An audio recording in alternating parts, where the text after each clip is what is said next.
So we are on the Cane River Heritage Trail, where there's a lot of there's several of these plantations. A lot of them are privately owned now, people's homes, but there are two of them you can tour. This one, the Oakland, and actually there's three. There's one called the Magnolia, the Oakland, and I can't remember the other one off the top of my head. But definitely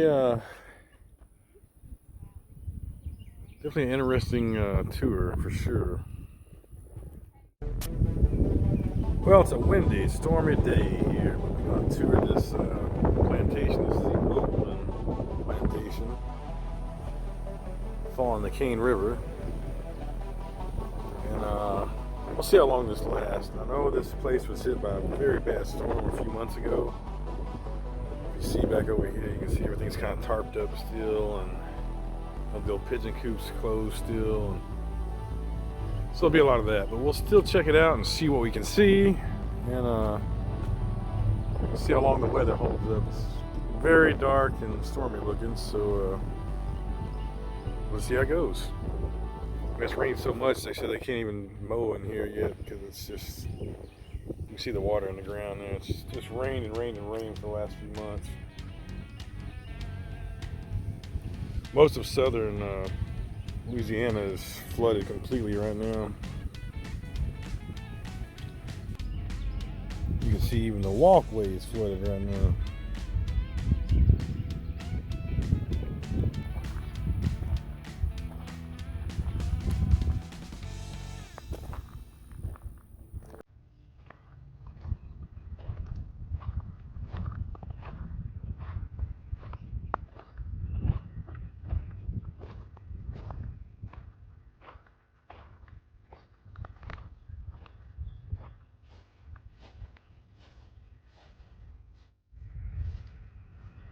So this is the old mule barn.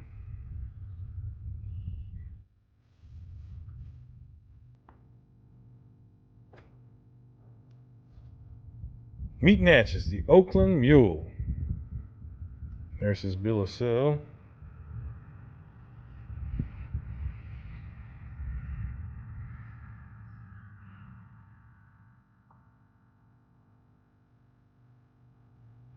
I'm gonna say that ain't the actual mule. Just going out on a limb. This is the actual mule barn.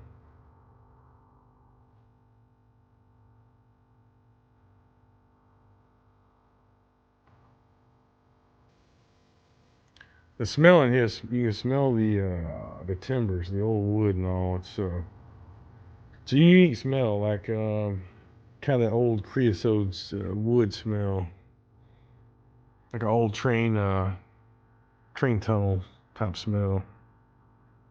Unique smell, and I actually love that smell.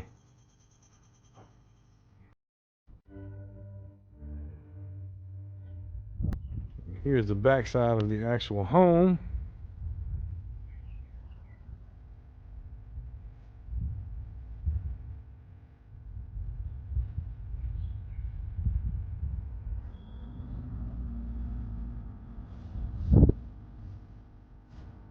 These majestic oak trees.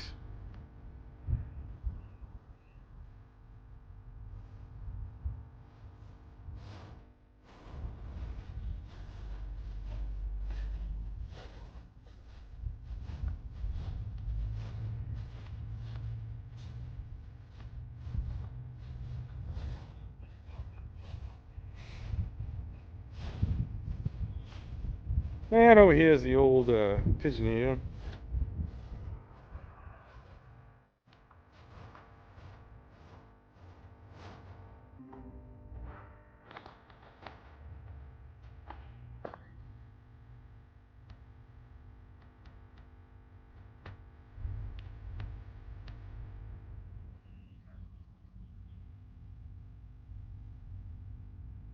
That's a pretty interesting fact there.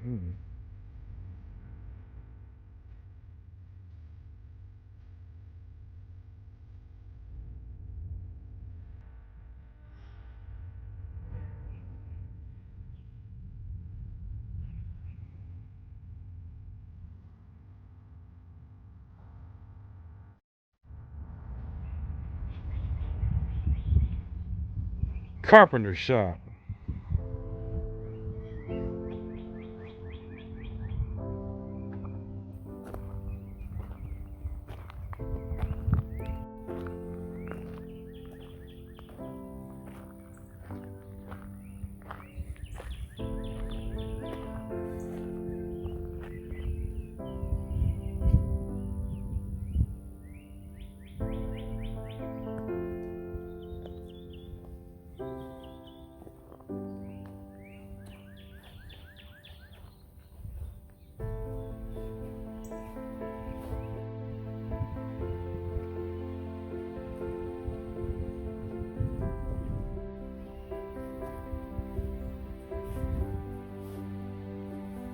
Here's the old carriage house.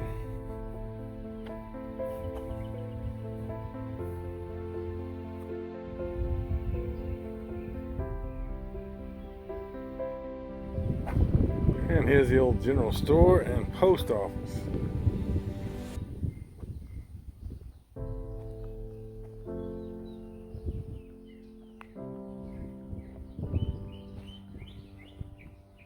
The cook's cabin.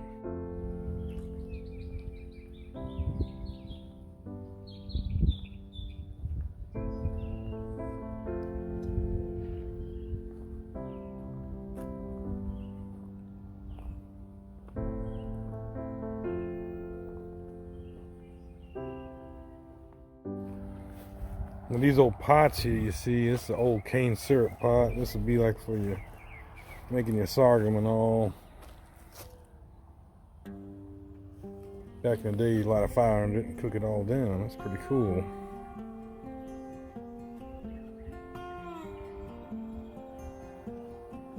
I guess that'd have been the chef's job back in the day.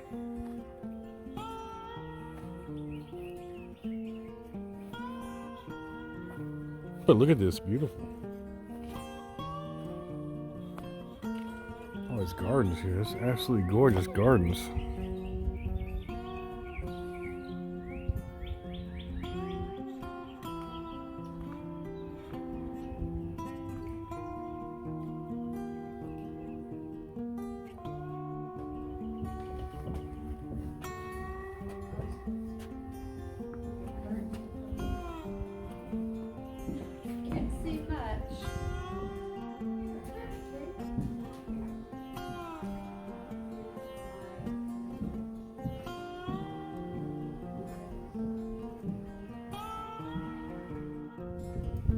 So it looks like you can tour this on Saturday and Sundays, but it's not open during the week.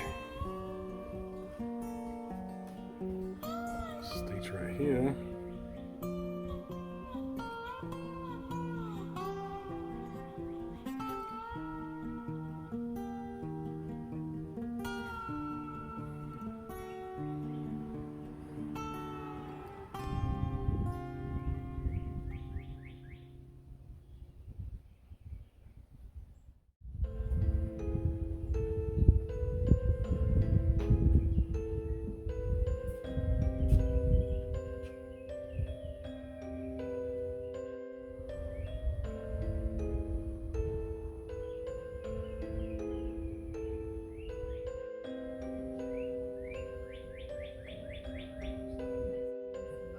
So here's a view from the front porch looking out through all the majestic oaks. This here is the bottle garden, and I see the bottles down in the garden there. If you look close, I'll zoom in a little. Everything's outlined in bottles.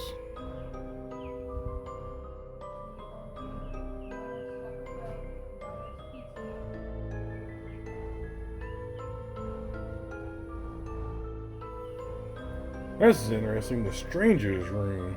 So the stranger's room was used as a bedroom for travelers. This exterior door was originally the only way to enter the room.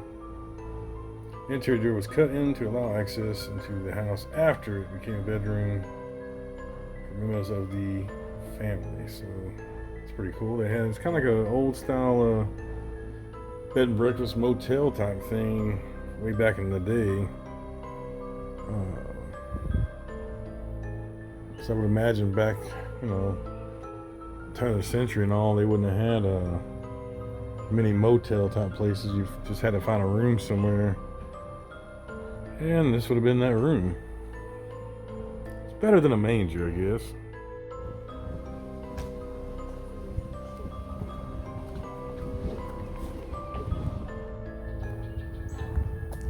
So we're gonna go walk around the front of this old general store.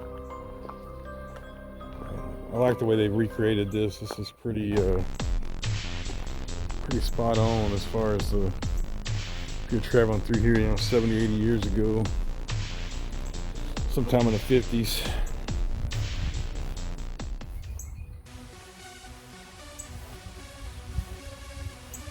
Your old pumps. And this is what the stores would look like. Even when I was a kid in the 80s, a lot of the stores still look like this out in the country that my grandfather would go to. It was still in operation. Very, very, very similar to this. It's kind of like the way they looked back then.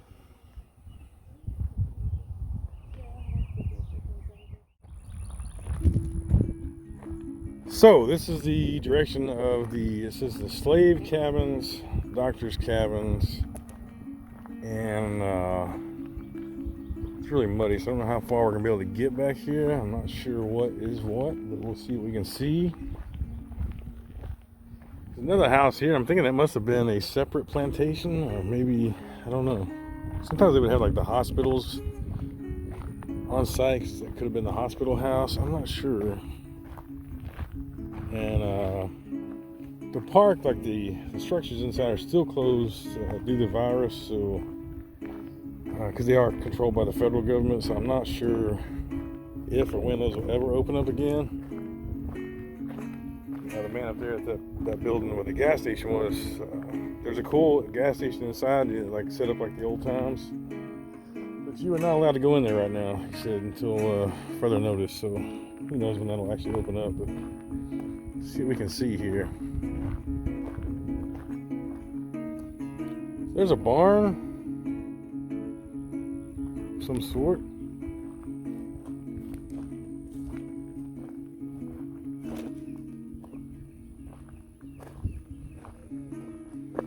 Let's see what this is. Let's go this way first.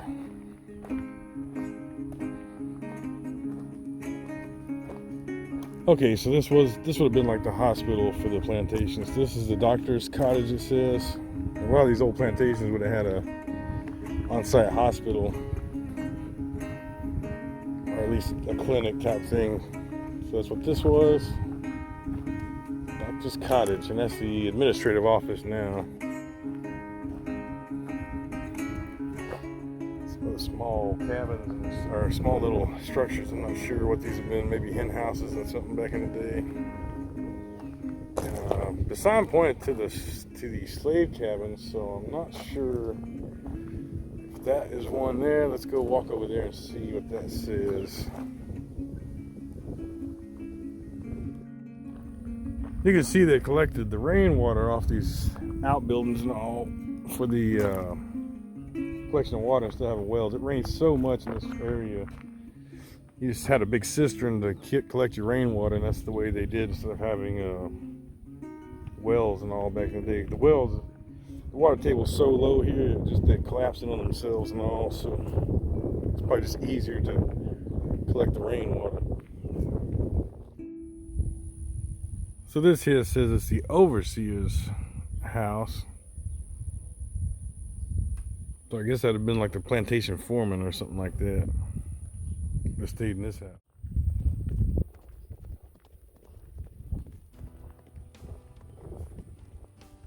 So these here would have been the slave tenant cabins here. And I have no idea how many there would have been back in the day. You can see some outcroppings of old foundations and stuff still in existence, where there once was structures that are no longer there. Let's go see what this one says up here. All right, so here we go.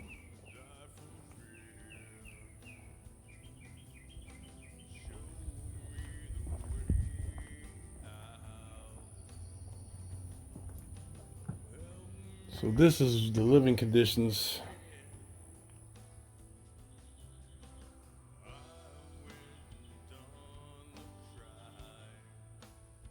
of these cabins here.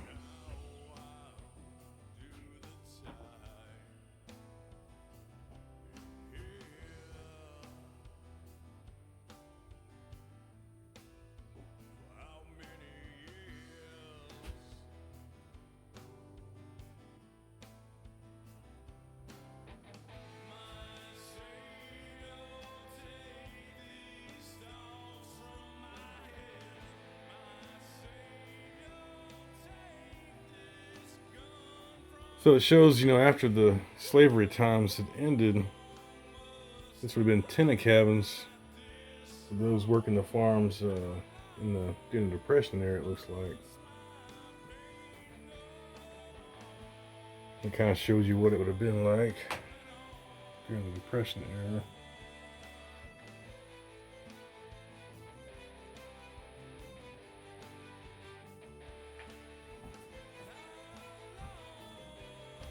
It looks very similar to the way they have it set up here.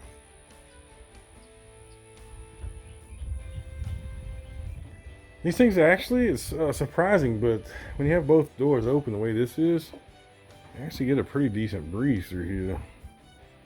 It's really hot outside, but the breeze actually feels pretty good coming through here. Surprisingly so.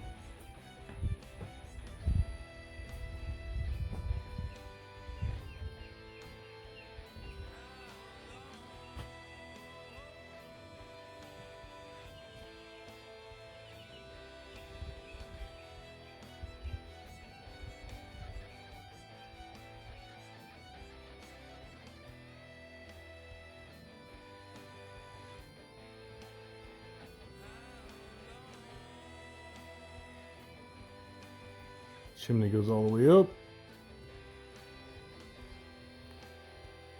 You can see where they've actually preserved some of the old wallpaper and all coverings here. Back in the day, that's pretty interesting. It's old newspapers and stuff. They used this would have been used like these old newspapers and all as insulation to keep in between the boards there.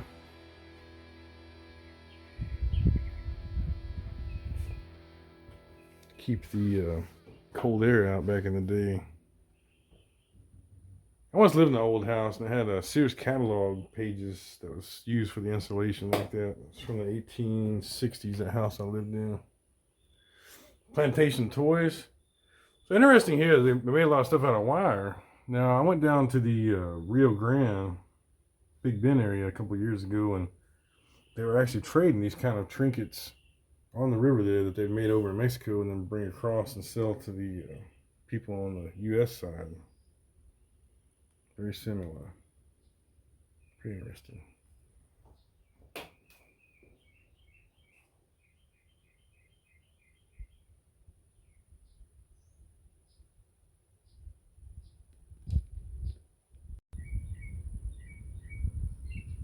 So here we are. This is talking about the 1950s and early 60s life, kind of after a post-depression time. And that was about the end of it. By that point, things had modernized enough to where you had electricity and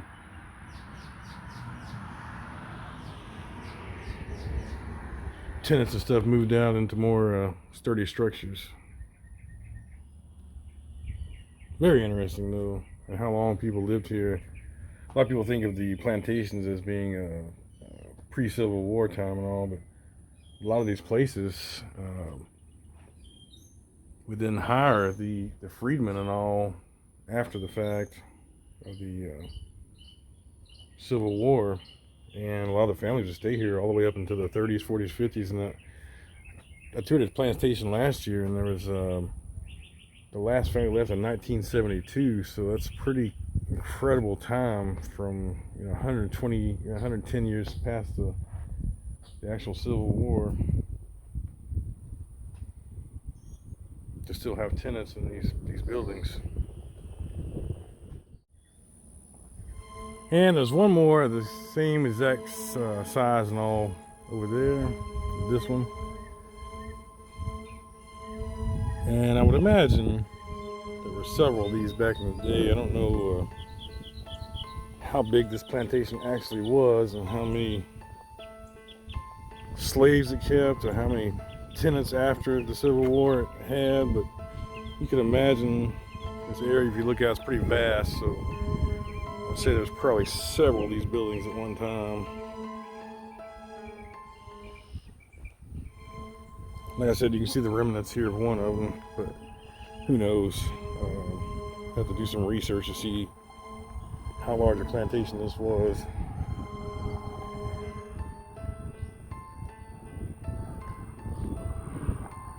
There's the old foundation, and there's the bottom structure to the chimney.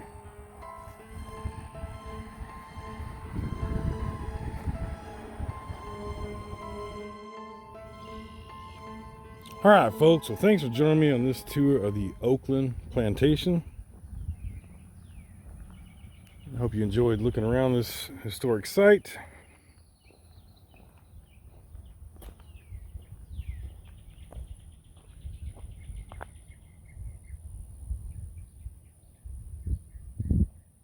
And we will see you guys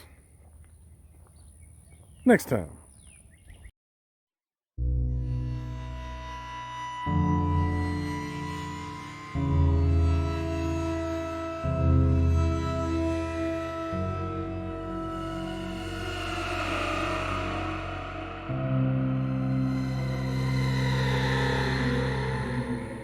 Okay, so here we go. On the way out here, I found this information. So this here plantation, about the Civil War, nearly 150 enslaved people labored here. And it was started in the Spanish era land grant of 1785. So there's some back history on this place here.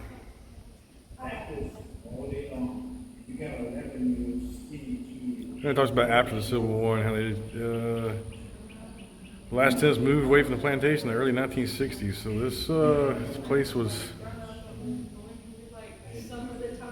going all the way to that point. It's crazy. Talks about the Great Depression and all, kind of what we touched on when we were walking through that cabin. So there you go. Again, thanks for watching. We'll see you guys next time.